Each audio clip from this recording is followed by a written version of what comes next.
Espera para começar, que eu nem cheguei. Acho que não precisa.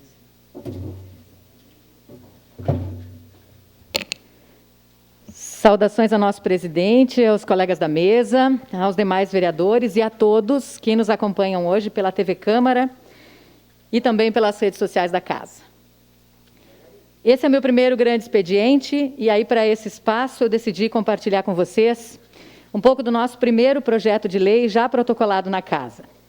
É um projeto que tem a ver com educação, mais precisamente com educação inclusiva, e que chegou até mim, colegas, por meio de um grupo de mães que esteve no meu gabinete ainda em janeiro. São mães que têm sofrido muito com o que elas relatam como uma espécie de invisibilidade dos seus filhos nas escolas e na sociedade. Eu estou falando para vocês aqui sobre crianças com altas habilidades e superdotação.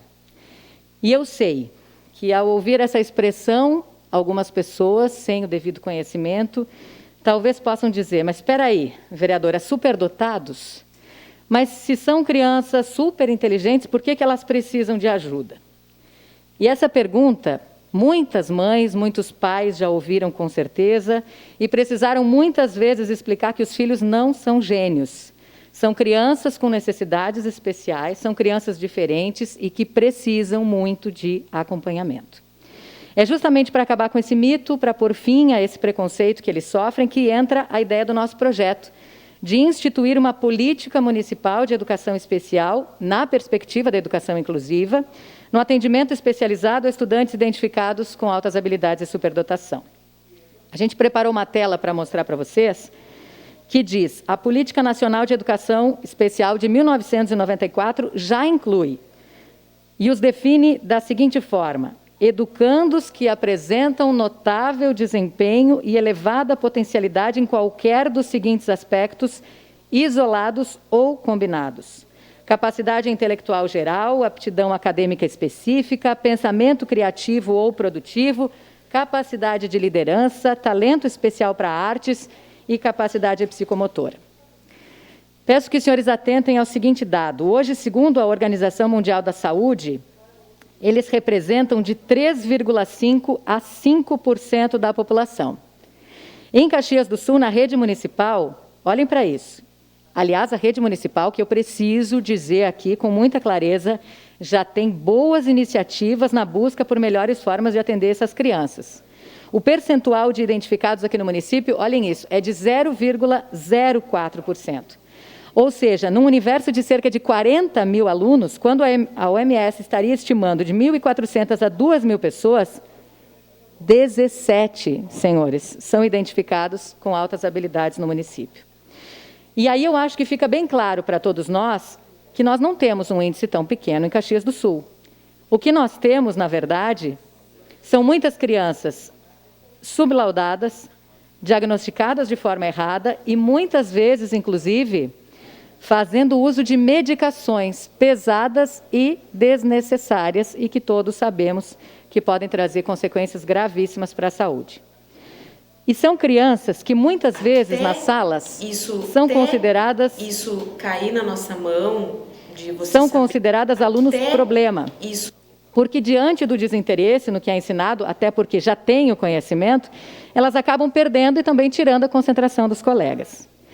E ainda mais, por sentirem-se inadequadas e não aceitas ao longo da vida, acabam não tendo os talentos aproveitados e mais acabam apresentando problemas psicológicos, depressão e, acreditem, até mesmo suicídio.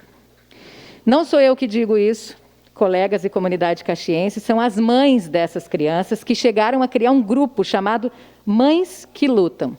Nós gravamos alguns relatos para compartilhar aqui com vocês. Da Tassiana, que é a mãe do Lucas, de 9 anos, da Aline, que é a mãe do Arthur, de 6 anos, e da Cirlei, que é a mãe do Marco Antônio, de 11 anos de idade. Eu convido a todos para acompanharem esse vídeo.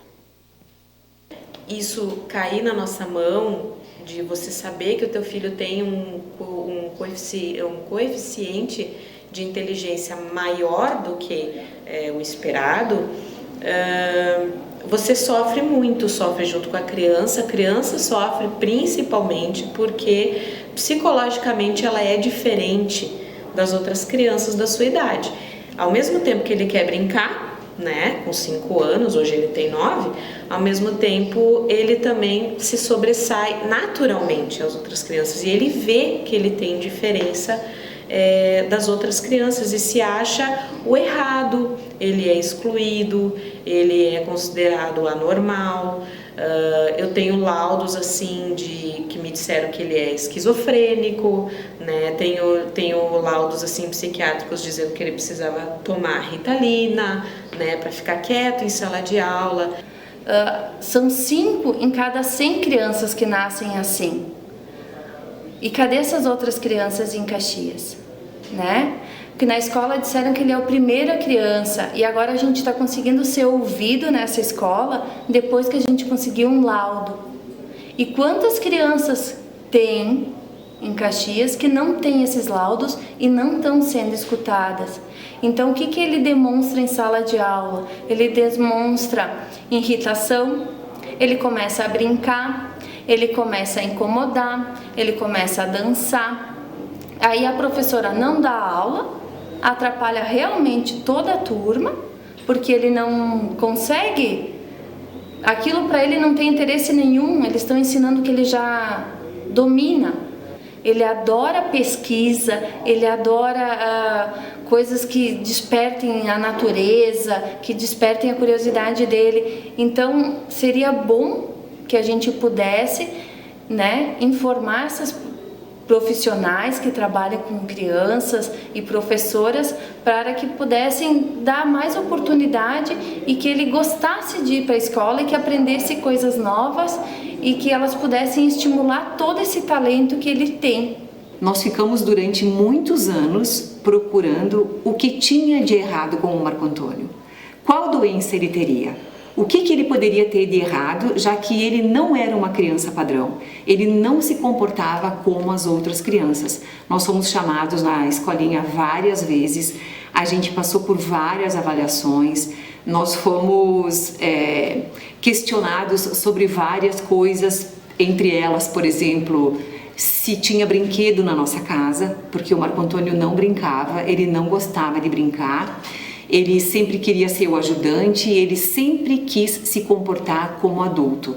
O meu filho nunca foi criança, ele sempre foi adulto.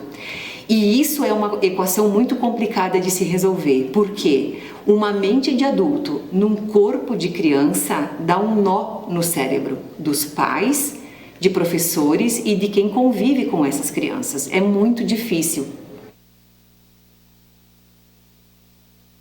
Na ordem do que a gente viu aí nos vídeos, o Lucas tem 9 anos, ele adora tudo que se refere à construção, apresenta altas habilidades para a construção civil, eletrônica e informática. O Arthur, pequenininho, que começou a ler e escrever muito cedo, conhecia todo o alfabeto aos 3 anos, ele faz contas complexas, diz que quer ser um pesquisador. E o Marco Antônio, aos 11 anos, é só para citar um exemplo para vocês, ele desenvolveu um programa onde ele consegue ligar uma impressora por comando de voz. 11 anos. Como disse uma das mães nesse vídeo, e eu chamo a atenção, quantas famílias estão na mesma situação, mas ainda não têm esse entendimento? Quantos professores estão cheios de vontade, nesse caso, mas não estão ainda se sentindo capacitados, ou se sentem ainda, quem sabe, impotentes por não conhecer profundamente esse tema?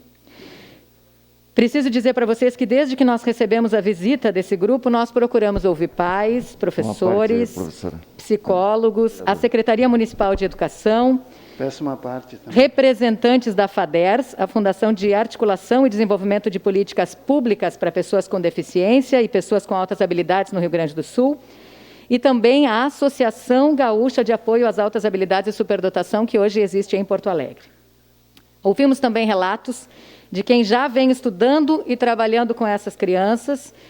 Como eu falei para vocês, o município tem sido um exemplo, a rede municipal tem sido exemplo nesse sentido.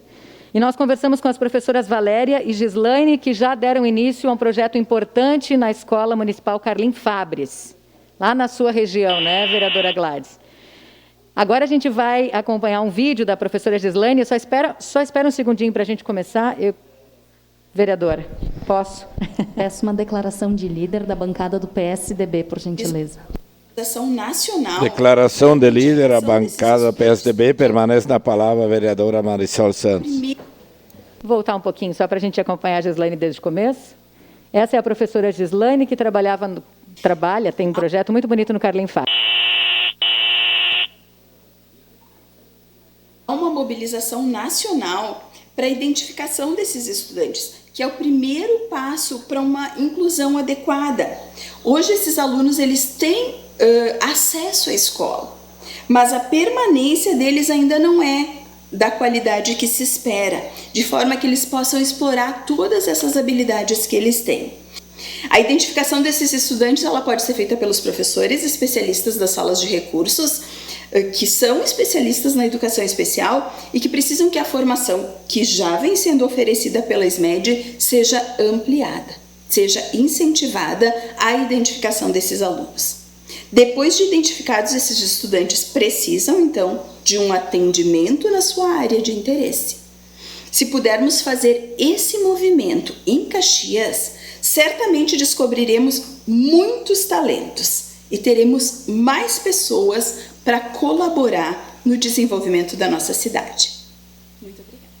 A gente agradece a participação tanto das mães quanto da prof. Gislaine, aí, trazendo um pouco à luz, mostrando para a gente um pouco dessa situação. E só para explicar para vocês, ao contrário do que ocorre com estudantes que estão dentro da média, que adquirem as competências ao longo do tempo, as pessoas com altas habilidades e superdotação, elas possuem um dom que é nato, mas que precisa ser desenvolvido em um ambiente que dê condições de aprimorar essas capacidades. Então, colegas vereadores, comunidade, esse é o objetivo da nossa proposta. Buscar a identificação precoce das altas habilidades, incentivar a discussão, as pesquisas e projetos para a garantia do atendimento especializado por meio de parcerias e também estimular a formação e a qualificação continuada de professores e profissionais do AEE, o atendimento educacional especializado que já existe nas escolas e que, como nos disse a prof. Gislaine, já vem trabalhando, pelo menos na nossa rede municipal de ensino, e isso dá um orgulho imenso quando a gente ouve essas mães mesmo dizendo, às vezes o meu filho estava numa escola particular, eu busquei apoio numa escola pública. Então isso nos dá um orgulho imenso em saber que a rede municipal, em muitos momentos, está muito à frente de outras escolas. Então, parabéns também por isso, mas a gente sabe que ainda é pequeno diante de tantas possibilidades. Uma parte, vereadora. Já vamos lá. Que fique claro, gente, crianças com altas habilidades e superdotação, assim como os estudantes com outras necessidades educacionais especiais. Educação especial, estamos falando de crianças, né, de pessoas com deficiência, não só altas habilidades e superdotação, mas também deficiência, também transtornos diversos. Todos eles precisam ser identificados, precisam ser acompanhados ao longo da vida escolar. Então, esse é o projeto que a gente trouxe para apresentar para vocês, é um projeto que vai tramitar aqui nas comissões dessa casa e também deve ser tema de uma frente parlamentar que nós devemos sugerir nos próximos dias para discutir bastante esse assunto com a nossa comunidade. Cabe salientar aqui que um projeto semelhante foi aprovado no fim do ano passado na Câmara de Vereadores de Porto Alegre. Eu conto muito com o apoio dos colegas para que a gente possa, como eu disse aqui, trazer esse assunto à tona, aprender mais sobre ele e aí, assim, dessa forma, poder ajudar essas famílias que estão se sentindo hoje sozinhas em alguns momentos, isoladas em alguns momentos e que precisam muito desse suporte, desse cuidado e dessa atenção. Muito obrigada a todos pela atenção. Vereador Cadore, seu à parte. Inicialmente, parabenizar a vereadora pelo assunto, importantíssimo, porque é compreensível. Quando uma criança tem dificuldade no meio escolar, ela cria problema no conjunto. E quando a criança tem muita facilidade, da mesma forma. Então, isso sente a família, sente os professores e sente todo o conjunto de alunos. E não deixa de ser uma discriminação. E o número de 1.400 a 2.000 crianças no universo de 40.000 estudantes é um número expressivo. E cabe essa preocupação. É muito importante essa preocupação. Então, eu sei que no ambiente escolar de Caxias do Sul, quero aqui aproveitar e parabenizar, existe pessoas preocupadas e cientes desses problemas, mas fica um apelo e fica um reforço pela tua colocação de que merece mais atenção esse assunto. Parabenizo e obrigado pela parte. Uma parte, vereadora, se possível. Claro que sim. Vereador Fantinel, sua parte. Bom, em primeiro lugar, eu queria dizer que a nobre colega nos causa muito orgulho de apresentar uma situação que a gente tem que começar a aprender que na nossa sociedade, a sociedade é como uma moeda, ela tem dois lados. A gente é acostumado a debater nessa casa só o lado negativo. Sempre o lado que precisa, o lado que está precisando, o lado negativo. Eu defenderia até, não a inclusão, mas eu defenderia uma escola especializada para essas crianças, porque daí saem os Mozarts, daí é que vão sair os Einstein. Por que o nosso país está sempre atrás dos outros? Porque os outros investem nessas crianças. Por isso que os maiores laboratórios, as maiores descobertas científicas acontecem nos países de primeiro mundo, porque eles não incluem essas crianças, eles criam escolas especializadas para desenvolver o intelecto dessas crianças, que serão os gênios, que levarão em frente a humanidade no futuro. Eu admiro a apresentação que a senhora fez, uma extrema necessidade que nós temos, e o Brasil precisa crescer. E ele vai crescer com a ajuda dessas crianças. É o futuro. Então, eu defenderia até não a inclusão, mas uma escola especializada para esses gênios, para que amanhã ou depois eles tragam para nós aquilo que a humanidade tanto precisa. Parabéns, vereador. Muito obrigada pelas palavras. Me senti lisonjeada pela questão do orgulho. Temos visões diferentes apenas nessa questão da educação. Eu acho realmente que ela tem que ser inclusiva. Eu acho que a gente precisa colocar essas crianças, como todos, respeitar todos dentro de sala de aula, porque muitas vezes, vereador, são pessoas que têm, como a gente falou aqui, né, altas habilidades em uma área, mas às vezes a questão do comportamento para eles é muito difícil. Então também precisam ser crianças que sejam sociáveis, que estejam entre amigos, que consigam ensinar aos outros também, né? Então eu acredito muito na educação inclusiva, é só nesse ponto que a gente discorda, mas eu lhe agradeço por ter feito também menção a isso e acho que é nosso dever aqui prestar atenção em todos, né? A educação é um direito de todos e é um direito em que ela seja individualizada, vereadora, em que cada um seja tratado dentro das suas diferenças também, né? Sempre. Vereadora Gladys, sua parte. Vereadora Marisol, também quero lhe parabenizar, né? E dizer da importância que é o vereador ser o elo entre a comunidade e o poder público e o legislativo. Diante da necessidade das pessoas é que se fazem leis interessantes como a sua, né? Que venha melhorar, talvez, ou certamente, uma minoria, porque nós todos somos diferentes cientificamente uns dos outros. E é difícil a gente conviver sendo a maioria. Imagina a minoria, né? Bem falou o Fantinel, aonde o vereador, né? E enquanto falava o Fantinel, eu fiquei lembrando, Einstein, também, se nós pesquisarmos a vida dele, ele tinha dificuldades na escola, ele tinha notas 0, porque aquilo não interessava a ele, aquilo não o estimulava. Por isso ele ia mal na escola, porque talvez, se ele estivesse hoje aqui e com um incentivo, seria muito mais gênio do que já foi, né? Quem sabe nós teremos esses gênios, essas pessoas que farão o futuro, que farão um futuro melhor, né? Então, tudo que é minoria sofre muito mais, e muitas vezes a discriminação, né? Então, nessa quaresma, que assunto interessante e que nos traz a alegria de ouvir um projeto como esse. Parabéns mais uma vez, vereadora. Obrigada, vereadora, é isso, né? Não podemos deixar com que eles se sintam inadequados, não podemos perder essas habilidades, esses talentos que estão à disposição de uma sociedade melhor, né? Peço 1000 perdões ao meu colega da mesa. Eu olhei só para frente, não vi que havia solicitado uma parte. Vereador Fiuza. Obrigado, vereadora. Que isso. Primeiramente, parabenizar Vossa Excelência por esta matéria, este tema, que fala muito da educação das nossas crianças, principalmente no que diz respeito à inclusão a estes que realmente precisam de uma atenção. E nós sabemos do quanto é de extrema importância também a ampliação dos serviços e te parabenizo por esta proposição e tenho certeza que no momento oportuno estaremos discutindo juntos para poder colaborar com a Vossa Excelência por esse projeto. Parabéns, muito obrigado. Eu que agradeço. 10 segundos.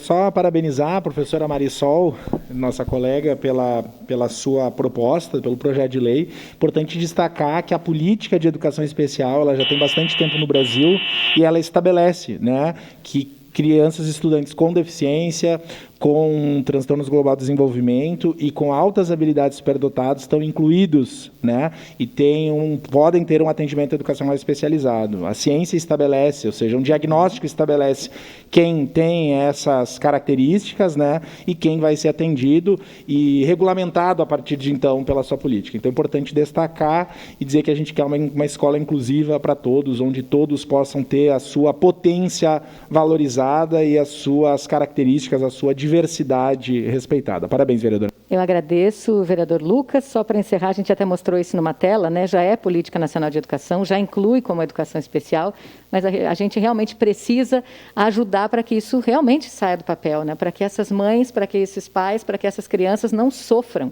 Quando a gente fala aqui, a gente ouviu no gabinete e nós abraçamos totalmente a causa porque eles estão sofrendo e não podem sofrer por uma situação dessas, né? Eu agradeço a todos. Obrigada também, presidente.